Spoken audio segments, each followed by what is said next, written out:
Shalom. Barak Yahweh, Ba'ashim, Yahweh Shai, Ba'ashim Rakakadash. All praises and glories definitely due, especially in the times we're living in. Much honors and respects to the apostles and others, great millstone, and to all the brothers out there doing this work in sincerity and truth, rightfully dividing the word of truth. I say, Shalom. All right, back for another quick lesson. And I'm going to title this Prophecy in Parables. All right, and this is a perfect example of that. So we're going to read, all right, this parable here, showing you prophecy, all right, and giving you the breakdown. But first, I'm going to read it straight through, and then we're going to get into breaking it down for you so that you get what? The understanding of what it's actually saying and talking about, all right, in prophecy, all right? All right, this is Ezekiel 17:24. And all the trees of the field, all right, the trees represent people. We'll prove that to you. We'll show you that. The field represents the world, all right? So all the trees of the field shall know that I, the Lord, that's Yahweh in the Hebrew Bible, in the Hebrew text, read from right to left in the Hebrew characters. That's what you'll find when you see the word Lord in small caps. It would be his son's name, Yahweh Shai. All right? So that I, the Lord Yahweh, have brought down the high tree. Who's the high tree? You're going to find out that that's the wicked. That's Esau, Edom, the white man.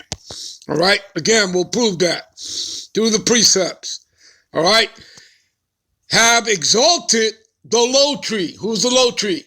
Those are the Israelites, you Negro, Latinos, and Native Americans that make up the 12 tribes. So, have dried up the green tree, right, which is the high tree, Esau. That's what the Lord is doing right before your eyes. He's bringing him down, bringing him out of power, all right? Ultimately, that will come to its end when the Lord sends the last and final plague, that thermonuclear fire, the ICBMs coming from the other nations, including America's own allies, all right? That ultimate destruction you read about in Revelations 18, you read in 2nd Ezra, the 13th chapter, all right?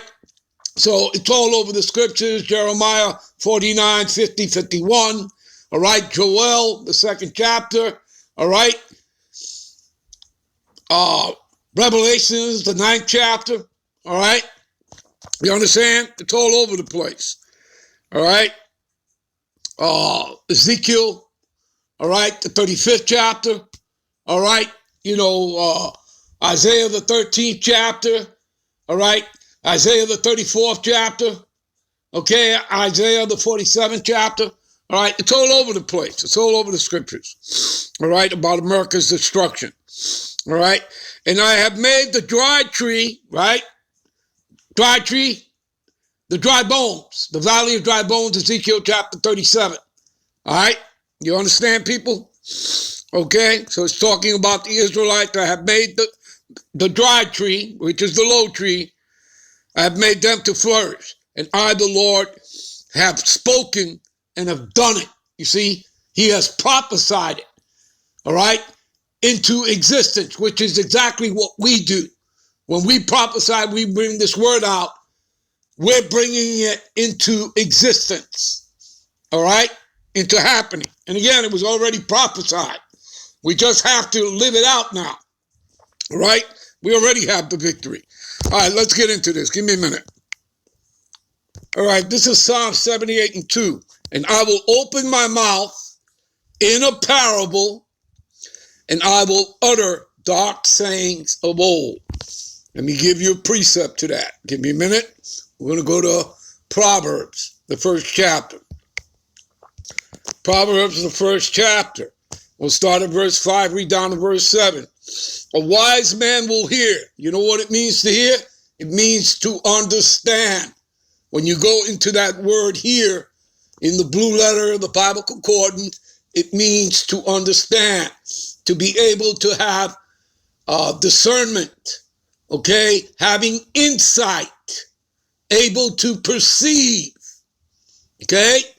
Able to if you have those things, then you're able to what? To teach and instruct. All right? So a wise man will hear and will increase learning. See? And a man of understanding, which means is he's able to see and hear, shall attain unto wise counsel. There's no wiser counsel than the Most High, Yahweh, and of course, his son, Yahweh Shai Mashiach, who the world ignorantly calls Jesus Christ. All right? There's no Jesus Christ. It's not his name. All right. To understand a proverb and the interpretation, right, thereof, the words of the wise and their dark sayings, as in parables, right? You understand? As in prophecies. You understand, people? Right? As in allegories, which means symbolism. And the scriptures are full of it, of all those things. All right? So you have to be able to get into the words, the etymology of words in the Greek, the Hebrew, the Latin. Do you understand? The fear of the Lord, Yahweh, is the beginning of knowledge. I repeat, fear of the Lord Yahweh is the beginning of knowledge, but fools despise wisdom and instruction. And boy, ain't that the truth. All right? All right, give me a minute. This is Mark 8:24.